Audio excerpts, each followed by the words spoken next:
Look under the car. A homeless girl's shout ripped through the silence of the parking lot. The millionaire froze, not because of the noise, but because of the terror in the voice. What he saw next, a simple, blinking red light, changed everything. A powerful man fighting the world's worst evil.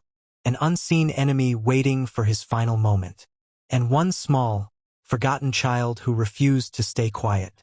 This is the story of Harrison Cole, the billionaire who built a wall against fear, and Asha, the girl who showed him what real danger looked like. Harrison Cole stepped out of the black car. His movement was firm, controlled. A man who never looked over his shoulder. He adjusted the cuff of his navy suit. He scanned the parking lot. Not because he was afraid, but because he knew the rules of power. Power makes enemies. For months, he had been fighting the child trafficking cartels. His foundation shut down their biggest route last month. The threats came fast after that. Anonymous notes. Vicious messages. They told him he went too far.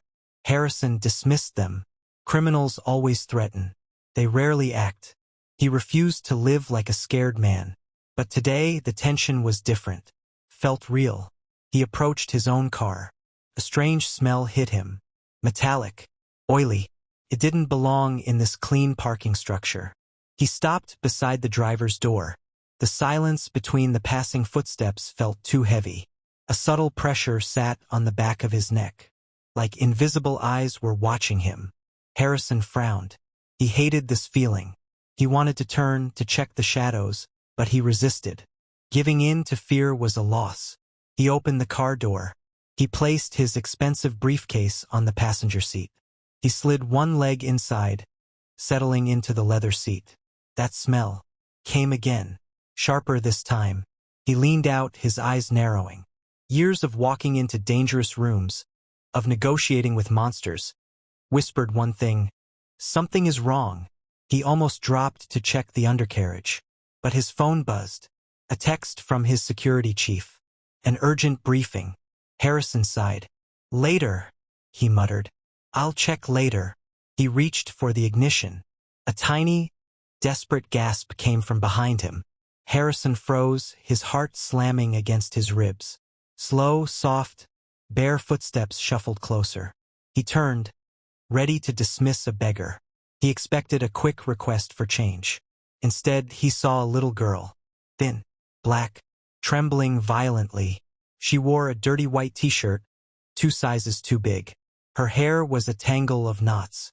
Her chest rose and fell in panicked bursts. She wasn't looking at him. She was looking past him. Her eyes were wide, filled with pure, unfiltered terror. She lifted a shaking hand. No sound came out. Harrison opened his mouth to tell her to go away. Then her voice broke free. It was a scream so sharp, so desperate, that the air itself seemed to shatter. Look under the car, sir. Please don't start it. You're going to die. Every muscle in Harrison's body locked. He stared at her. This wasn't the fake fear used for begging. This was the raw horror of a child who had seen a monster. He stepped out slowly. His heart hammered. The girl, Asha, backed away one step, but she didn't run. She pointed again, sobbing now. Please, please look. They put something there. They're watching. They're going to kill you. Cold electricity shot through Harrison's spine. He dropped to his knees, ignoring the stab of pain in his joint. He leaned under the vehicle. It was there. Small.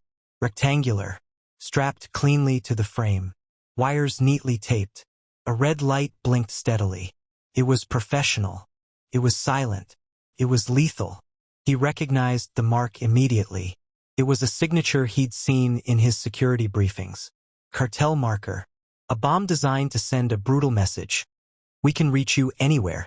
They had finally moved from threats to action. Harrison pushed up fast, his breath unsteady. He reached out gently and gripped Asha's small shoulders. You saw them? He whispered. She nodded, tears streaming. I tried to tell people. Nobody listened. They told me to go away. A wave of shame hit Harrison. He, a man who saved children, might have ignored her too. He swallowed hard. Asha, you saved my life. She shook her head fiercely. No, not yet. They're still here. Harrison's blood ran cold. He didn't have to ask who they were. He felt the eyes. Watching. Waiting. Slowly, Harrison turned, shielding Asha with his own body. Somewhere beyond the rows of cars, danger waited. Quiet. Calculating. He understood one thing. This little girl didn't just save him. She just pulled him into a war he thought he was controlling, but wasn't. Harrison forced his voice to stay calm. Asha, you're safe with me. I swear it. He dialed his security chief, but before it could ring, he switched the call to emergency services. His voice dropped into a tone that commanded instant obedience. This is Harrison Cole.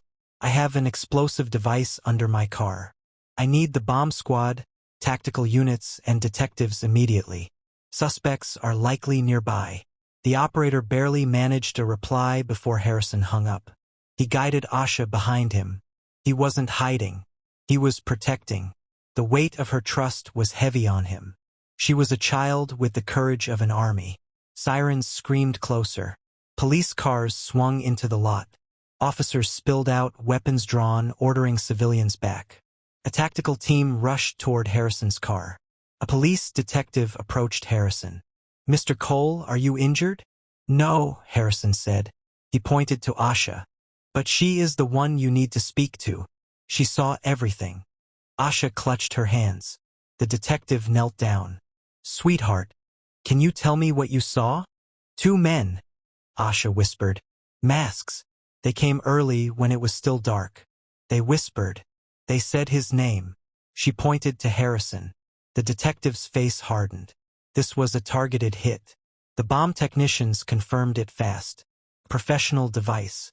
A guaranteed fatality. Then a detective ran back, breathless. We checked the cameras. 2 suspects are still here. They ducked behind the warehouse across the lot. Asha's eyes widened in terror. Harrison instinctively stepped in front of her again. The police moved like lightning. Units surrounded the warehouse. Within minutes, 2 men were dragged out. Their hands were zip-tied. The police ripped off their masks. They snarled curses at Harrison as they were forced to the ground. One spat toward the pavement. If you kept your nose out of our business, old man, you'd still be breathing tonight. Harrison didn't flinch. His silence was colder than anger. He simply placed a hand on Asha's back, guiding her away from their hate-filled voices. The detective returned. Mr. Cole, the girl's information saved your life. Without her, you'd be gone. Harrison looked down at Asha. This small, brave girl. She deserves protection, he said. Right now. We're calling child services. The detective began. Asha stiffened violently. Please don't. Please no. I don't want to go back. Harrison crouched down immediately. Why, Asha? What's wrong? The shelter guy, she whispered. He hits us. He locks the door. My mama works and can't come. I sleep outside because it's safer. Rage, cold and focused, tightened Harrison's jaw. Where is your mother? At work. Cleaning offices. Call her. Harrison ordered the detective. Bring her here. Now. A worn-out woman in a faded uniform sprinted across the parking lot. Tears were already streaming when she saw Asha. She fell to her knees, pulling her daughter into her arms, sobbing apologies. Asha, my baby, what happened? Why aren't you safe? Harrison watched the reunion. A deep heaviness settled in his chest. The detective stepped closer. Mom, your daughter saved Mr. Cole's life. She helped us arrest 2 men the city has hunted for years. The mother blinked, overwhelmed. My daughter? Yes, Harrison said softly. Your daughter is braver than most adults I've ever met. Harrison knelt beside them. He rarely did this. Your daughter will not return to that dangerous place, he said, his voice deep and serious. I will personally ensure it. The mother stared at him. Why would you help us? Harrison exhaled slowly. Because today your daughter reminded me what my foundation was built for. Not paperwork. Not politics. Children. He placed a gentle hand on Asha's shoulder. She saved my life. That deserves more than just thanks. Over the next few hours, everything changed. Police protected Asha's family. An emergency investigation was opened against the abusive shelter. News crews arrived. The city called Asha a hero. Harrison, who had always thought he was the savior, realized something far greater. He had spent years rescuing children from distant dangers.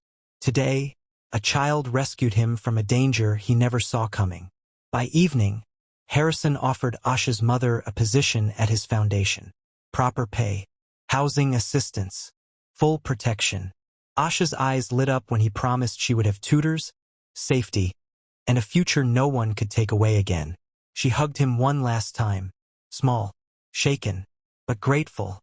"Thank you," she whispered. Harrison's voice cracked. "No, Asha. Thank you."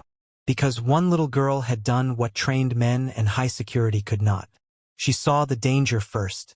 She screamed loud enough, and she changed the course of his life forever. Courage often comes from the smallest voices. Would you have listened to a frightened child no one else believed? Tell us what you would have done in his place. Click like if this story touched you, and subscribe for more powerful, life-changing stories every day.